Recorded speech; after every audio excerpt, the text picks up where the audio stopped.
Hi, this is Scott Weingel, co-founder of the College Planning Network. Today's 2 and 2, I wanted to talk about some of the misconceptions families have about what it takes to get into college. And I've seen it all throughout the years, from soliciting bribes to stalking admission officers to making threats.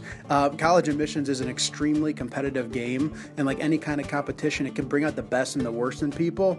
So, there's a couple misconceptions out there. One misconception is that your family name will guarantee you acceptance, and most of the in-state elites, being a legacy has not much help at all. Schools of this size are just simply too big to make legacy a factor.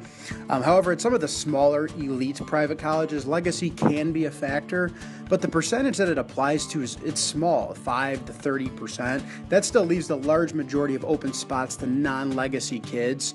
According to Yale's alumni magazine, something like only 30% of their legacy applications are accepted. Now, there's always exceptions to the rule. If you come from deep pockets and your family has been shelling out serious cash to the school each year because there's alumni in your family, then chances are your student's going to get accepted to that college as long as they meet minimum test score and GPA requirements. If your grandfather contributed a medical center to the college, you could probably stop listening to this because your student's probably going to get accepted into the college.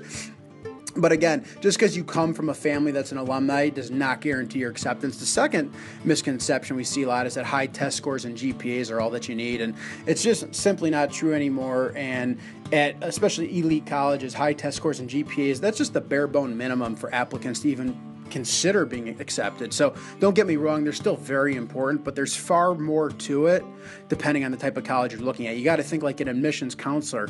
Picture you've already put in a full 8-hour day at the office and you still have a stack of applications to go through at home. All these applicants have high test scores and GPA. So what part of your student's application is going to make them stand out? How can they present that hook? So next week, I'll talk about actual strategies to execute on. And again, this is Scott Weingel, co-founder of the College Planning Network. Hope you like today's 2 and 2. Take care.